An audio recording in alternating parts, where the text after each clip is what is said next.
We have a very special guest. I'd like to introduce her straight away, and that is Ellie. Hi. Thank you for coming, Ellie.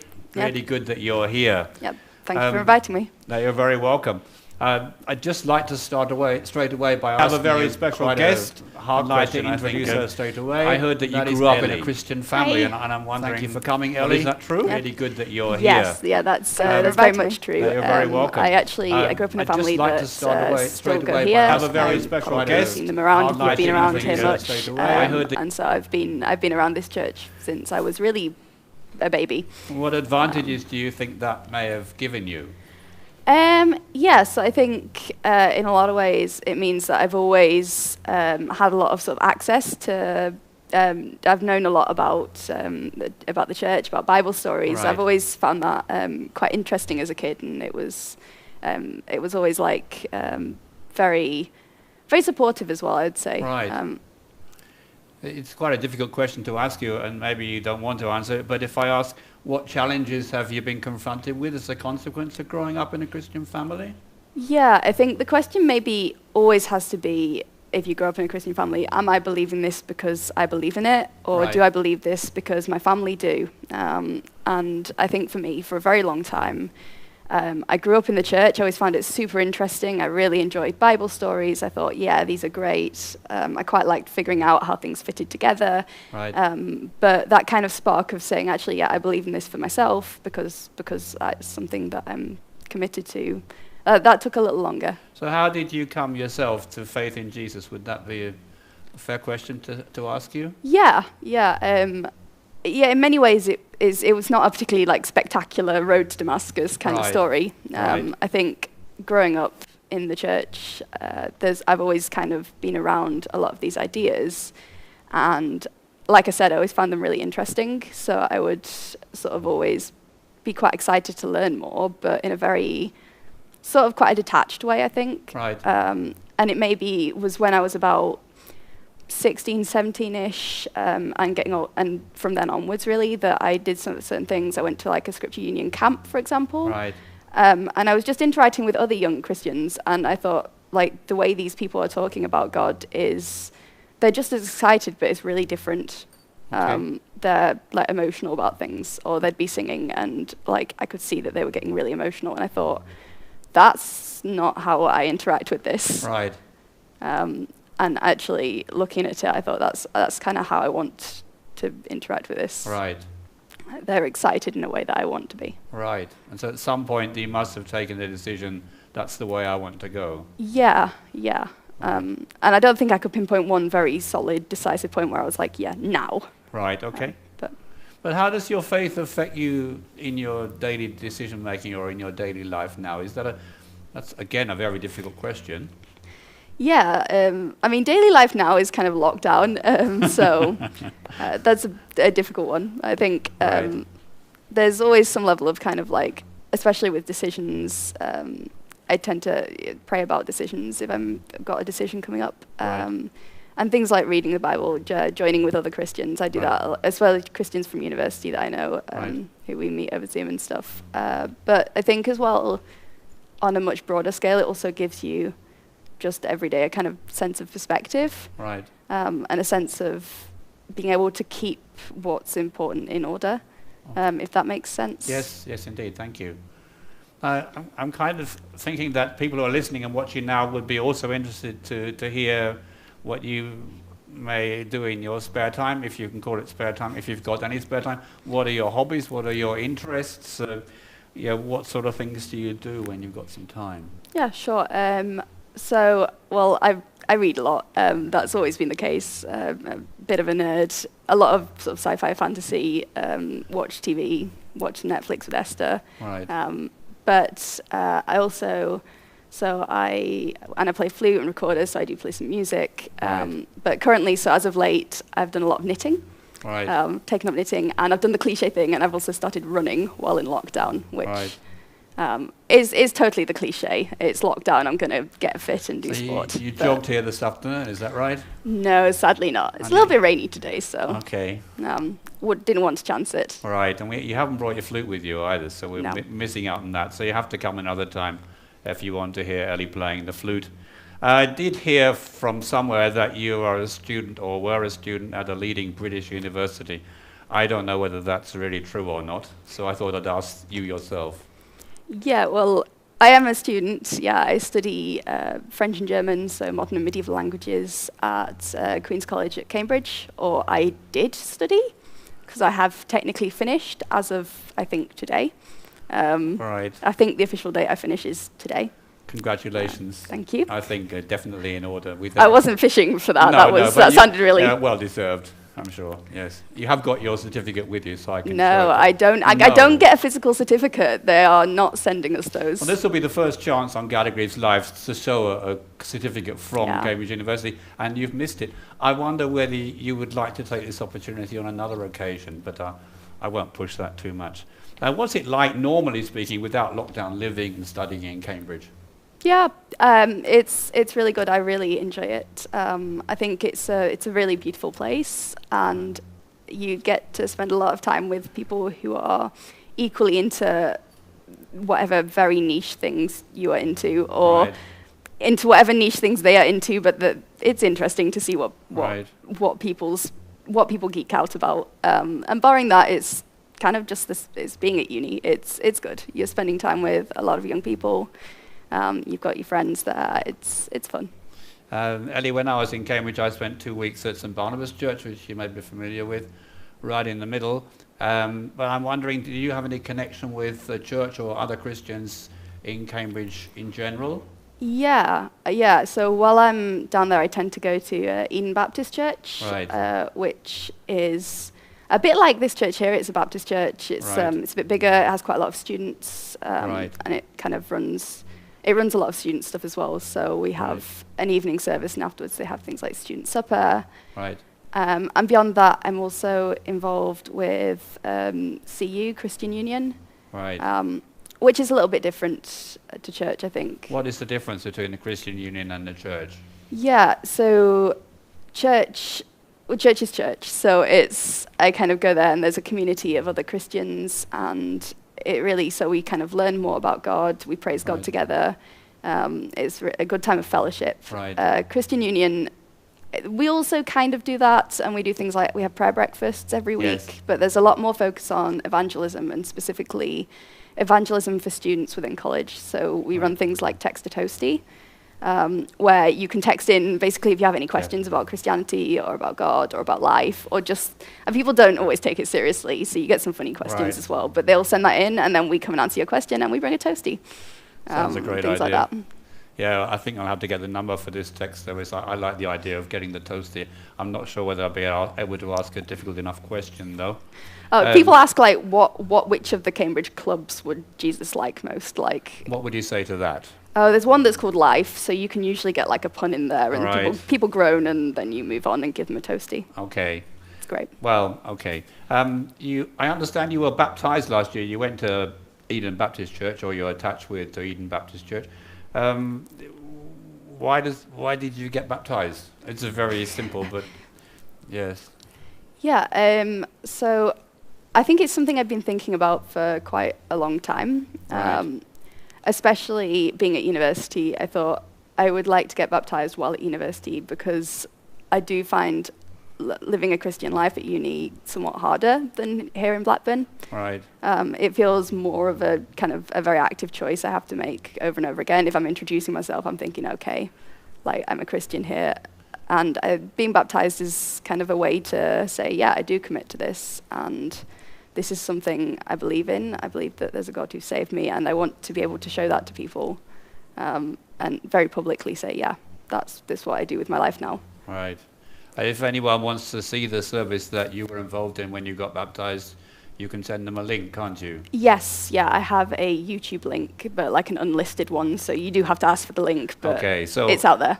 Contact us if you'd like to Yeah. get this unlisted link, and I'm sure if it's not just the toasty you're interested in, that, Ellie would probably give it to you. I'd be more than happy, like, let me know. Okay. Something completely different. I heard you spent 1 year in my adopted home country. Könnte eigentlich jetzt Deutsch sprechen, aber das machen wir nicht. How did it come about that you went to Germany? Yeah, so because I study languages, part of my degree means that I have to spend my third year of it as a year abroad. And I actually spent that working as a sort of Fremdsprachenassistentin, language assistant in a secondary school in a place called Warendorf. And I didn't actually live in the town that I taught in. I lived in a town a little bit further away called Münster, which is, if you don't know where Münster is, that's not a big surprise. It's not super well known, I found, but it's a very beautiful. It's a medieval kind of uni town up in the northwest of Germany. Lots of bicycles, very flat. Lots of asparagus. I really like their Spargel. Yes. You weren't involved with harvesting the spargel, were you? I wasn't, but you could always see, like, when it was asparagus harvest, Yes. they'd have these, like, pop-up asparagus stands by the side of the road. Yes. It was bizarre. I love it. It's a very important industry. People come, especially from Poland, Yeah. and work very hard harvesting the spargel, and it does taste. If you get a good spargel, it's really good. But there is good spargel and not so good spargel. Yeah. But we don't really want to spend too much time talking about spargel. We should really just eat it. That's the best way to damit umzugehen. You also had some contact probably with German Christians and German churches, which I'm sure was really positive. Yeah. I went to a church in Münster. I went to FEG Münster, so the Freie Evangelische Gemeinde. It's a church. It's a free evangelical Yeah, church. it was sort of out in the suburbs a little bit, and I progressively moved further and further away, so I had to travel further and further to get there. But it was really good. A good church, good people. And they also had what's called a Bibelkreis, a sort of literally a Bible circle, which was it was a youth group, but I think often, especially in Germany, I found like youth groups seem to be a bit more sort of 20s to even sort of early 30s. And that was quite intense. We used to have like 2-hour-long Bible studies. Right. So you had to find out where the comma was and what it meant. Yes. Yes. This was, for me, the biggest shock in a German Bible study. That what really mattered was that the comma is there and the full stop is there. Yes. Yes. Yes. But they are very warm-hearted. Yes. Yeah, Yes, indeed. they were lovely, lovely people and very, very welcoming. I know myself that the Germans have a really marvelous sense of humor, so maybe you can tell us one amusing incident that maybe occurred to you or in your connection with your time in Germany.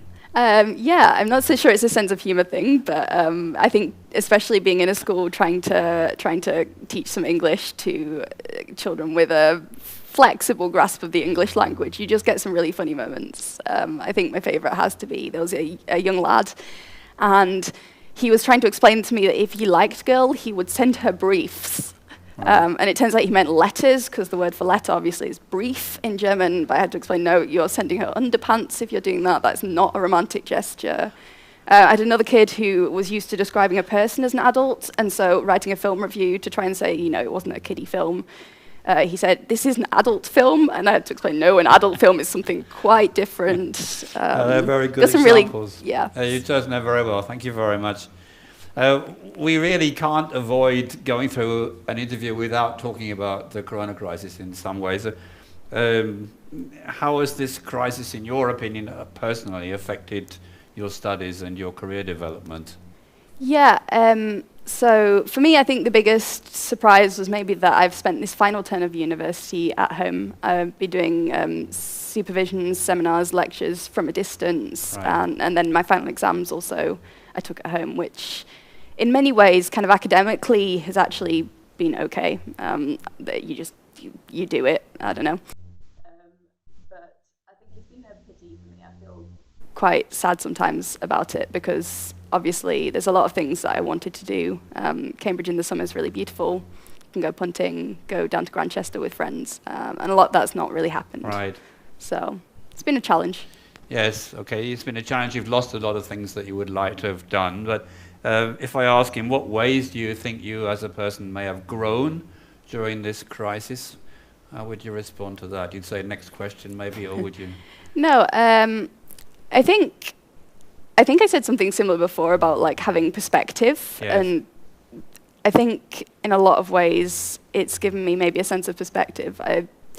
It's one of those things where maybe it comes along and you're very aware of how little you kind of are in control of your life, how something like this can sometimes come along. And the fact that, yeah, there's things I've missed out on, but actually it's kind of been okay, is reassuring in a way. I don't know if that's... Yeah, that helps. I think that's clear. You've expressed that very well. Thank you. If we go beyond the crisis emphasis just for itself and consider the wider context, we've become more aware of people suffering or the danger of people becoming fatally ill and dying. You believe in a God of love. Why do you think there is... This is a question for your toasty.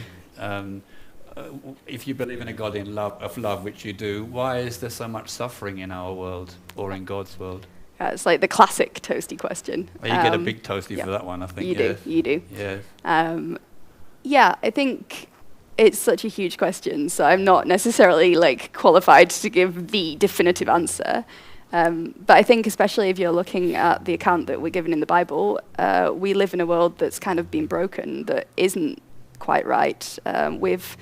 We've taken steps as humans to distance ourselves from this loving God, and that causes all sorts of issues and things to go wrong. And I think the Bible is very clear that that's not how the world should be. It's not how God designed the world to be. Right. And also that it's not how the world eventually will be, that there is going to be this kind of perfect world coming, and that all the heavy lifting has been done for that in Jesus on the cross. Right. So why is the world full of suffering? Yeah, it's really difficult. Thank you for making an extremely good attempt at a really impossible question. It's very unkind of me. I don't usually ask this one, but you've done a very good job on it. When I was at St. Barnabas in the summer with international students and with my wife as well, on the front of the church of St. Barnabas there's a great big poster, as a placard, and it said on this, it said, "If God seems far away, who has moved?" And I think this is also relevant and poignant in connection with the question that you've done so well to answer. Yeah, why are we criticizing God for not being a God of love if we're experiencing suffering, or what are we doing ourselves to create more and more suffering? Yes. Yeah. Well, now I've come on to the question which I've never ever asked anybody in an interview again, and probably when you read it you thought, well, what is he going to do with that? Well, it's up to you, and you can say, no, I don't really want to answer that. And the question is, in the Bible, in the book of Genesis, we read that God confused the language of the whole world. I mean, you like languages, I love languages. So we have a plethora of languages today. We could debate in different languages. And if it's true what's written in Genesis, why do you think God did that? And what does that teach us about who God is? Yeah, no, I saw that question actually, and I had a lot of thoughts about it. It's something I do think about probably more than most people as a language student. Like, you kind of have to. And I think, I mean, if you read the story, it's reasonably clear about kind of what God's motives are. We've got these people who are building a tower up to heaven. They're getting too big for their boots. And God says, I'm going to scatter your languages to basically knock you down a peg, to humble you. And my experience learning languages actually kind of backs that up, I think. You kind of can't go straight into a language being like, let's build a tower to heaven. You have to start with, Hallo, wie heißt du? Ich heiße Eleanor.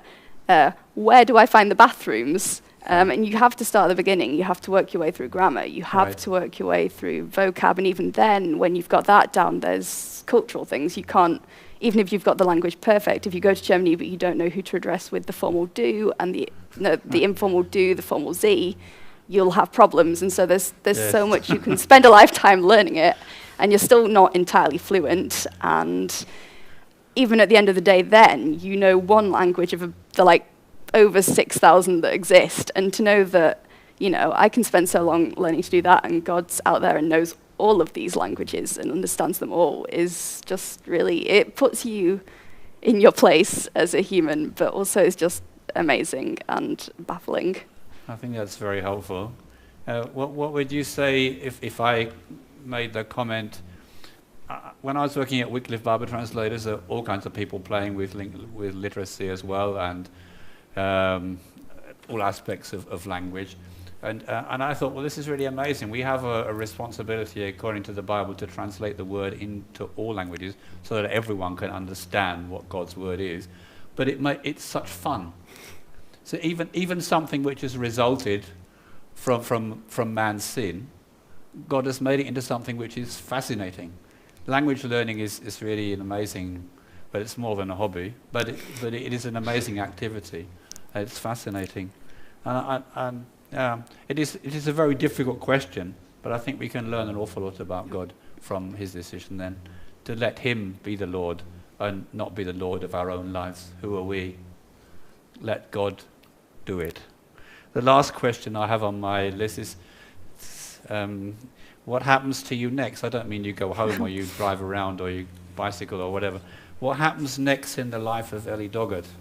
Yeah, well, so I'm hopefully next year actually going to do a PGCE, Yes. PGCE in secondary languages Right. down at Cambridge. Okay. So I'm there for another year, but I'm going to be on placement, so working in a school, and then who knows after that, hopefully teaching at least for a bit. When you say secondary languages, are you concentrating then on French and German? Yeah, I'd be concentrating on French and German. I think Right. I theoretically might come out qualified to also teach like Spanish, Spanish, but I don't know probably. any Spanish, so that would be an issue.